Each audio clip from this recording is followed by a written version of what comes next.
Thanks for stopping by. Today we're going to talk about the difference between accuracy and precision. Accuracy and precision help inform our knowledge when taking measurements. Accuracy refers to how close something is to the target or actual. Using a target to illustrate, consistently hitting near the center would be accurate. Using another example, if we were to use a scale to weigh a 20 kilogram dumbbell 3 times, and the scale read 18.95 kilograms, 21.22 kilograms, and 19.81 kilograms for each respective weighing, we would say that scale is accurate. Now let's jump to precision, and then we'll bring it back together.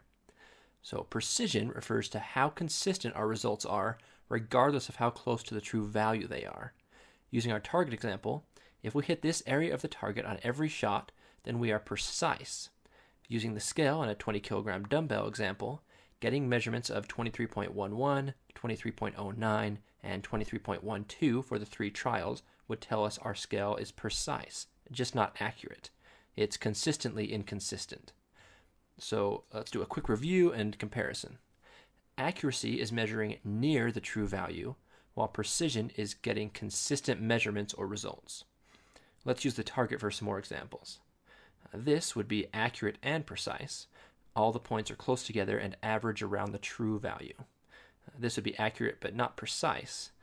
The results are around the true value but not consistent with each other. This would be precise but not accurate. All the results are close together but not consistent with the true value. And finally, this is neither precise nor accurate. This is pretty much how it looks when I'm shooting. No consistency, not equidistant from the center, just random. Right. It's important that measuring devices are both accurate and precise, whether it be in research, construction, engineering, or even in your home. If they're not, then results for measurements will be misleading at best and fatal at worst. I hope that helps you understand accuracy and precision a little more, and you can comment below if you have any questions, and be sure to subscribe for more educational content. I'll catch you next time. Zero कर दो, फिर भी वो थोड़ा सा flux retain करके रख सकता है। तो ये जितना वाइडर होगा उतनी ही ज्यादा रिटेन करके रखेगा, ये जितना नैरो होगा उतना ही कम ये रिटेन करके रखेगा। तो आई होप आप समझ पाए होंगे, बीएच कर्व को पूरा फील कर पाए होंगे और देख पाए होंगे कि किस तरीके से जब डाइपोल्स रोटेट करते हैं तो किस तरीके से हमें जो ये बीएच कर्व या बी और एच का बीच में हमें इस तरीके का एक नेचर देखने को मिलता है। अब इसी चीज को मैं आपको एक एनिमेशंस के थ्रू समझाता हूं। तो गाइस, अब हम इस एनिमेशन में ये समझेंगे कि किस तरीके से जब हम एक टाइम वेरिंग फ्लक्स को क्रिएट करते हैं फेरोमैग्नेटिक मटेरियल के अंदर, तो फेरोमैग्नेटिक मटेरियल के जो डाइपोल्स हैं वो किस तरीके से रोटेट होते हैं, जिससे हमें हिस्टेरिसिस लॉस देखने को मिलता है। ठीक है, अब जरा देखिए, पूरा फील कर पाओगे इसमें। हम जैसे जैसे वोल्टेज को बढ़ाएंगे तो तुरंत करंट इस डायरेक्शन में फ्लो कर रहा है। फ्लक्स कैसे बनेगा? ऐसे, ये मैग्नेटिक फ्लक्स बनेगा। मैग्नेटिक फ्लक्स बनते ही इसके अंदर के सारे डाइपोल्स सीधे होने स्टार्ट हो जाएंगे। देखो, उसी डायरेक्शन में इनका ओरिएंटेशन हो रहा है ताकि ये मैग्नेटिक लाइंस को सपोर्ट करें। देखो, मैग्नेटिक लाइंस को सपोर्ट कर रही हैं, सब सीधे हो रही हैं। आप इधर ये फ्लक्स बढ़ रहा है, आप करंट बढ़ रहा है, इधर एम्पियर टर्न मतलब एमएफ, और इधर मैग्नेटिक फ्लक्स धीरे धीरे बढ़ रहा है। ठीक है, इसकी वैल्यू बढ़ रही है। और जैसे ही सैचुरेशन आएगा, देखो अब ये सैचुरेशन आ चुका है, ये सैचुरेशन आ गया। अब देखो, एक भी ऐसा नहीं होगा डाइपोल जो सीधा ना हो या उस डायरेक्शन में ना हो जिस डायरेक्शन में ये मैग्नेटिक लाइंस को सपोर्ट करे। अब करंट की वैल्यू को हमने घटाना स्टार्ट कर दिया।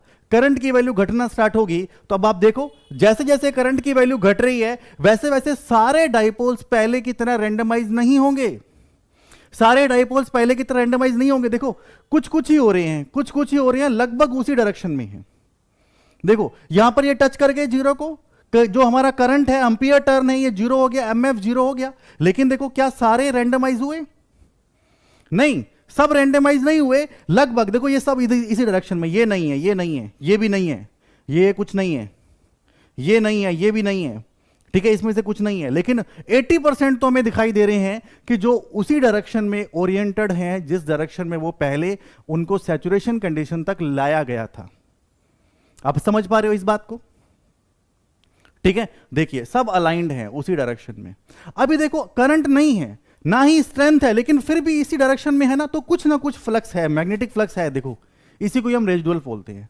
अब अगर आप करंट की वैल्यू को नेगेटिव डायरेक्शन में, रिवर्स में लेके जाओगे, देखो अभी हम कैसे लेके जा रहे हैं, रिवर्स में लेके जा रहे हैं।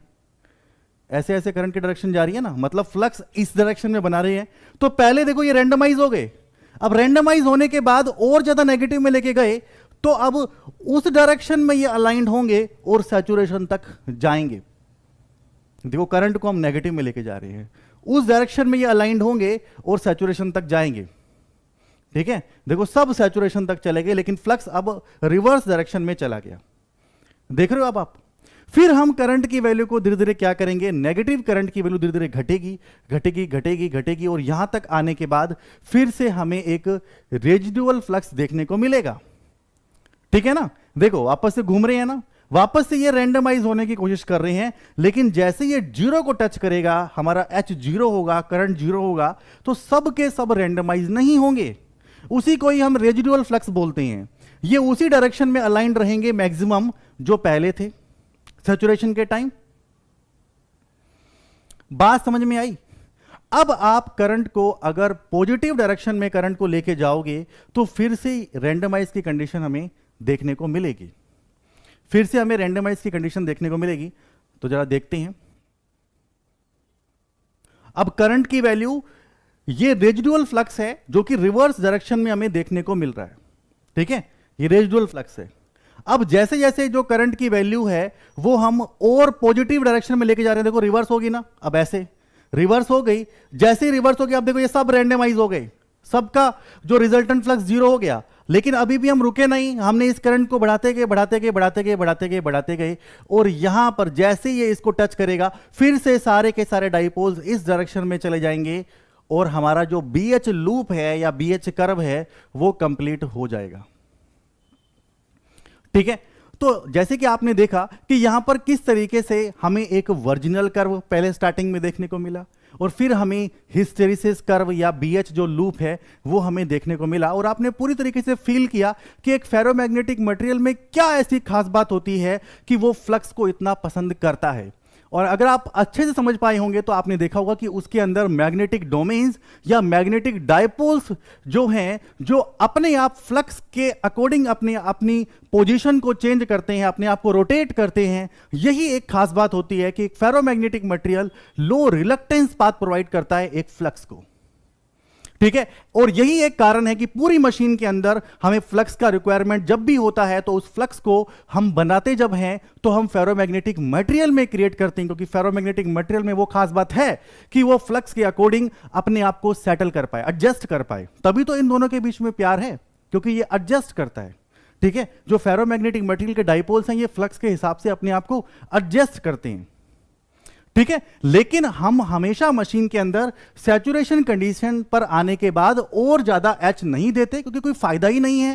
क्योंकि आप एक बार सारे डाइपोल सीधे हो गए, उसके बाद में आपने कितना भी ज्यादा एच दिया कोई उसका यूज है ही नहीं। ठीक है, तो डीप सैचुरेशन में चला भी जा सकता है। ठीक है, तो इस चीज को हम अवॉइड करते हैं, तो मशीन के अंदर सैचुरेशन कंडीशन हम नहीं आने देते। तो मुझे अब ये लगता है कि आप जो वो पहला वीडियो था हमारा, उसको देखने के बाद आज आप समझ पाए होंगे हिस्टेरिसिस डेफिनेशन का मतलब क्या है। डेफिनेशन में जैसे कि मैंने आपको बताया था कि इनपुट और आउटपुट के बीच में लैग किसके कारण, अपॉन चेंज इन डायरेक्शन, और वो change in direction time varying हमारा फ्लक्स है, हमारी अल्टरनेटिंग सप्लाई है। ठीक है, तो इसीलिए इस दौरान जिस भी एनर्जी का हमारा वेस्टेज होता है उसको हम लॉस का नाम देते हैं, तो उसके आगे हम हिस्टेरिसिस लगाते हैं। ठीक है, इसलिए इसको हिस्टेरिसिस लॉस बोलते हैं, और इस लॉस को रिप्रेजेंट हम करते हैं एक लूप से, और होने वाला जो लॉस है वो एक इस लूप के एरिया के प्रोपोर्शनल होता है। ठीक है, तो आई होप आप समझ पाए होंगे। तो इसी तरीके के मैं आपको मशीन के जो वीडियोस हैं वो एनिमेशंस के जरिए मैं आपको देता रहूंगा, और काफ़ी कंसेप्चुअल जो चीज़ें होती हैं, जो कई बार ऐसा होता है कि हम कई बार उतना फ्लो में नहीं समझते, और कई बार उनकी उतनी ज़रूरत भी नहीं होती। लेकिन इन शॉर्ट वीडियो का आप डेफिनेटली एंजॉय करना, और आप समझना, डेप्थ में आप चीज़ों को फील कर पाओगे इलेक्ट्रिकल मशीन के इन छोटे छोटे कंसेप्ट को। तो अगर आपके माइंड में भी कुछ ऐसे आइडियाज हों तो मुझे कमेंट सेक्शन में मुझे जरूर बताना, और अगर आप यहां तक पहुंचे हो तो प्लीज़ इस वीडियो को लाइक करना और कमेंट सेक्शन में बताना कि आपको कैसे लगा। इस तरीके का कभी आपने हिस्टेरिसिस वाला जो पार्ट है कभी पढ़ा है या नहीं पढ़ा, जो भी आपका एक्सपीरियंस हो मुझे जरूर बताना कमेंट सेक्शन के अंदर। Thank you. Resolution. Optical instruments are designed based on the laws of geometric optics. So, if we place a point source in front of an instrument at some distance, then the image of the point source produced by the instrument must be a geometric point. However, in reality, the light from the point undergoes diffraction and produces a bright circular patch of light surrounded by alternate dark and bright fringes. Suppose we are observing a nearby star with the help of a telescope. Here, light waves coming from these stars pass through the lens, making an angle alpha at the lens. The rays undergo diffraction and produce image on the screen. Since the distance between the stars is large, angle alpha will be large and diffraction pattern do not touch each other. Hence, the image of the stars can be seen as separate images. But if the two stars are very close to each other, the angle alpha will also be very small. The diffraction pattern of both the stars will be so close that they overlap each other. Due to this, both the stars cannot be seen as separate and we see only one star even though there are two stars. Now, if we replace this telescope with a more powerful one, the images would appear separate. The ability to view closely spaced objects separately vary from one instrument to the other. In fact, human eye can see 2 point objects separately only if the angle subtended by them at the eye is greater than 1/60th of a degree or 1 minute. Based on this, resolving power of an optical instrument is defined as the ability to produce two distinctly separate images of two closely lying point objects. Rayleigh's criterion of limiting resolution. When 2 point objects are seen with naked eye or with the help of an optical instrument, whether the two objects are seen as two separate objects or not depends on the separation between the centers of the bright disk of the images of the objects. The two objects may be just resolved, well resolved, or unresolved. According to Rayleigh's criterion, first criteria, 2 point objects are said to be just resolved if the central maxima of one object coincides with the first minima of the other object. In this condition, the distance between the central maxima of these objects y will be equal to the distance between the central maxima and its first minima x. Therefore, if y is equal to x, the points are said to be just resolved. Second criteria, if 2 point objects will be well resolved if the distance between the central maxima of the two objects is greater than the distance between the central maxima of one object and its first minima. That is, if y is greater than x, the objects are said to be well resolved. Now, third criteria. The 2 point objects will be unresolved if the distance between the central maxima is less than the distance between the central maxima of one object and its first minima.